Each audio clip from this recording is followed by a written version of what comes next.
Nodi, por supuesto, el humor cristiano, la presentación del humor cristiano, zanjada con la obra del padre, bueno, el tardíamente padre del reverendo anglicano Screech, porque efectivamente, como dije, se trataba de un humor cristiano, bueno, humor, pero él lo derivó hacia el tema de la locura.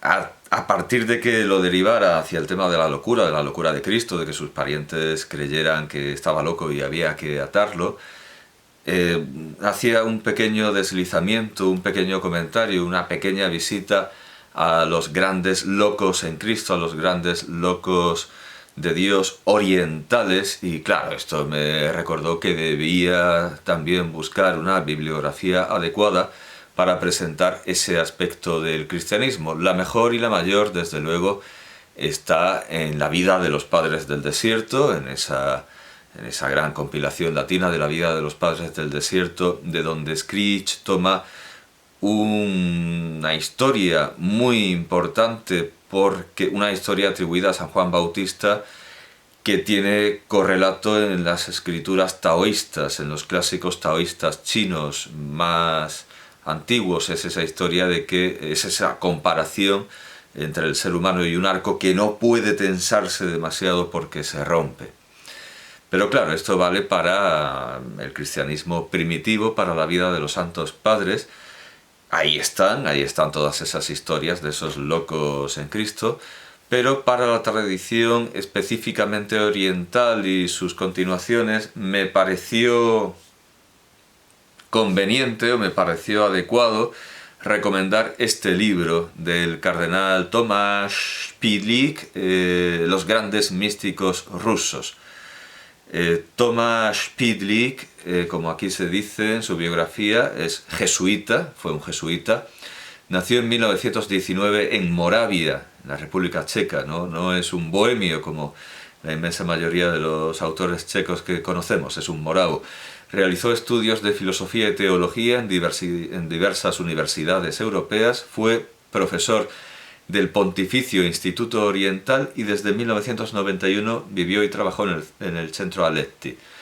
Conocido y apreciado en todo el mundo como estudioso de teología espiritual, patrística y oriental, fue creado cardenal por Juan Pablo II, ya San Juan Pablo II. Spidlik es un hombre de San Juan Pablo II. En 2003, por su compromiso al servicio de la Iglesia. Falleció en Roma el 16 de abril de 2010. Tiene muchísimas otras obras, naturalmente, que aparecen aquí publicitadas en este volumen de Ciudad Nueva. Naturalmente esto es un reflejo de lo que se hace en Italia, y esto está traducido del italiano, de I grandi mistici russi, de Città Nuova, editrice. Ciudad Nueva es un reflejo de Città Nuova, y aquí vienen publicitadas otras de sus obras. A ver si, además con fotografía, aquí están. Otras obras de Tomasz Pidlik, que son Maranatha, aquella famosa oración en arameo, aquella famosa frase en arameo del Evangelio, la vida después de la muerte, la Madre de Dios, la Eucaristía, medicina de inmortalidad, y la vocación cristiana, reflexiones útiles. Casi todos estos volúmenes doctrinales y morales todos estos volúmenes son muy interesantes y muy ricos en sabias reflexiones, pero el que más nos interesa por su contenido y por su originalidad es, sin duda alguna, Los grandes místicos rusos, que efectivamente trata a los locos en Cristo, aunque de una manera un poco, bueno, de manera bastante breve, al igual que casi todos los otros autores. El libro tiende a ser una antología de un par de textos por cada místico, por cada personalidad intelectual denominada mística, y en el caso de los locos, aparte de que son locos muy actuales, del siglo XIX, no se dice mucho de ellos, aunque lo que se dice es bastante inteligente y bastante acertado. Se dice, por ejemplo, que muchos de ellos se hacían los locos. Hay en esa locura en Cristo una importante y abundante parte fingida para que los dejen en paz. para que los dejen rezar, para que los dejen la locura fingida. Pero eso no quita que el libro siga siendo muy interesante en general. Bueno, empieza por los mártires rusos, los primeros monjes, los santos obispos, los santos príncipes, la Tebaida del norte, el reformador José de Volokolamsk, el esicasmo en Rusia y con el gran ejemplo de Nilo Sorsky. Y aquí está Los locos por Cristo, de los que se dan dos ejemplos. Se da un fragmento de la vida de Antonio Alexievich y la vida de la señora Karpovna, o sea, una loca en Cristo también. Los padres espirituales del pueblo, Serafín de Sarov, Nazario de Válamo, el archimandrita Espiridión. Teófanes el recluso, en el que, sobre el que Spidlich es un grandísimo conocedor, es una grandísima autoridad sobre Teófanes el recluso. La oración y resulta que en el siglo XIX mete a los grandes místicos del siglo XIX, mete a Gogol, a Juan de Kronstadt, a Yevdokimov, a Arseniev, a una gran cantidad de filósofos, novelistas, escritores, Bielinski, Dostoyevsky, Solovyov, Ivanov, que uno no se esperaría encontrar en una antología semejante de místicos, y por estar está discutida incluso la postura de Bakunin. También Bakunin está en esta antología de grandes místicos rusos. Debo lamentar, eso sí, esto está traducido del italiano, quizá no por eslavistas, debo lamentar la ciertamente caótica transliteración que seguramente me ha llevado con la rapidez, con la premura, a pronunciar mal algún nombre. Desde luego las tildes no están puestas como sería recomendable en una transliteración al castellano, y así sabríamos dónde va el acento, pero tiene frente a la edición original italiana la ventaja, exigua si se quiere, de un prólogo de Pablo Cervera Barranco que recuerda su tiempo estudiando con Spidlich. Dice: corrían los primeros días de febrero de 1988. Mi trimestre académico había acabado en Roma, a caballo entre la Universidad Gregoriana y el Pontificio Estudio Oriental. Se interesó por estos temas tan poco frecuentados de la religión y la filosofía y la mística oriental, pero precisamente por Juan Pablo II, por San Juan Pablo II, que es quien hace cardenal a Spidlich. Aquí lo dice: eran días en que, por el magisterio de San Juan Pablo II, ya está actualizado en el prólogo, por el magisterio de San Juan Pablo II se repetía a menudo la expresión que ha llegado a hacer fortuna: Europa debe respirar con los dos pulmones. Se interesó por el pulmón oriental y dice: allá que fui a examinarme al Russicum. El padre Spidlich tenía fama de abuelete en los exámenes. Que no era un ogro. Esto es muy común en muchos grandísimos sabios que tienen mucha manga ancha con los exámenes. Y yo no seré un gran sabio, pero también tengo mucha manga ancha. Borges tenía una manga amplísima. Claro, se puede decir: no, es para que no los molesten con reclamaciones, los dejen en paz y puedan dedicarse a la investigación y a leer, o a que les lean, como en el caso de Borges. Puede haber algo de esa ficción que también, según Spidlich, ejecutaban los locos en Cristo, exagerando su locura para que los dejaran en paz. Puede que haya algo de eso. Un libro interesantísimo, aunque hay carencias, indudablemente, pero claro, se quiere historiar el misticismo ruso de una manera global y con textos desde sus orígenes hasta prácticamente nuestros días. Las últimas, después de Bakunin, viene Berdiaev es el último. El último autor es Berdiaev. No, hay Dostoyevsky, en fin. Es un periodo muy extenso que se quiere historiar además con textos, con ejemplos, dejando que los autores hablen por sí mismos. Así que evidentemente hay omisiones, aunque quizá la más significativa sea la de Pavel Flariensky.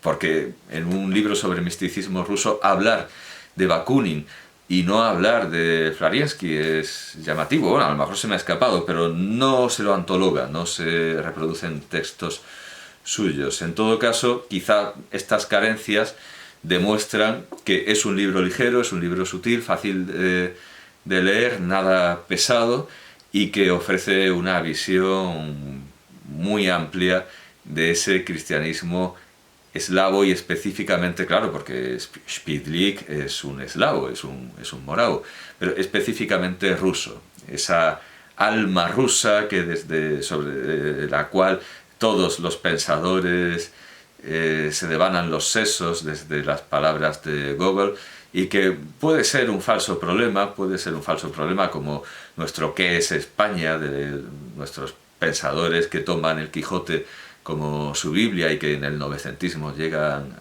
al paroxismo, pero si debemos comparar el problema de qué es España, Dios mío, qué es España, etcétera, con el del alma rusa, el del alma rusa tiene bastante más sentido, aunque esa alma rusa se parezca indiscutiblemente bastante a la nuestra.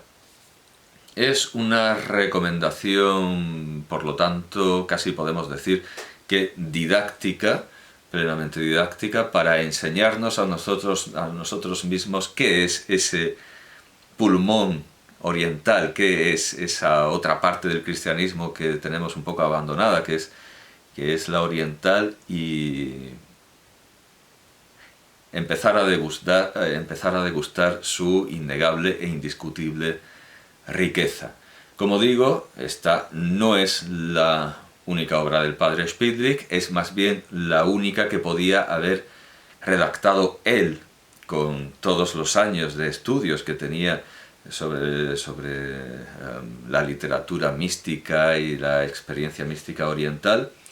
Nos remite a una bibliografía también muy didáctica, breve, pero muy rica. Son traducciones, bueno, son obras italianas, son obras francesas, traducciones de autores al alemán, al francés. Está también alguna publicación universitaria en Harvard. Es una bibliografía esencial, es un volumen eminentemente didáctico. Ese, ya digo, de todos sus libros es el único que el cardenal Spidlik, podría haber compuesto, pero eso no debe distraer nuestra atención o sustraer, mejor dicho, nuestra atención de otras obras que merecen también consideración por ser de quien son, por ser de una persona tan sabia como era Spidlik, que son estos volúmenes que aparecen aquí anunciados. Ya decíamos, quizá el que más fama tiene es el volumen sobre la Eucaristía, es un volumen también doctrinal, docto, en el que se pueden aprender datos, pero la vida después de la muerte, Maranatha. Yo he estudiado siríaco, no arameo, no sé dónde debería llevar el acento, aunque bueno, las lenguas muertas. Me acuerdo de cómo exorcizar en siríaco, Puk Ruhat Tahata. Por lo tanto será, claro, qué tontería, Maranatha, sí, como lo he dicho, Maranatha. Bueno, tiene un interés especial porque trata una cuestión especialmente importante, como es la vida después de la muerte. Pero para empezar, para introducirse en el mundo de Thomas Spidlik, yo creo que qué mejor que este volumen, y que además tenemos la fortuna de que esté traducido al castellano con alguna errata, alguna cosa extraña, y ya lo digo, un sistema de transliteración que quizá no ayude demasiado, pero es mucho más asequible y más fácil de encontrar y más barato que la edición original, y tiene además este testimonio de un antiguo estudiante suyo. Por lo tanto, yo creo que para introducirse en los estudios, en el saber, en las vastas bóvedas del conocimiento de Thomas Spidlik, este es el libro adecuado, que aunque quizá no funja, quizá no funcione a la perfección como un volumen en una biblioteca humorística, que es la razón por la que perseguí este libro, nos depara sorpresas, placeres y gustos literarios, poéticos y gustos mucho más profundos, mucho más altos hacia arriba y hacia abajo, que pueden llamarse místicos.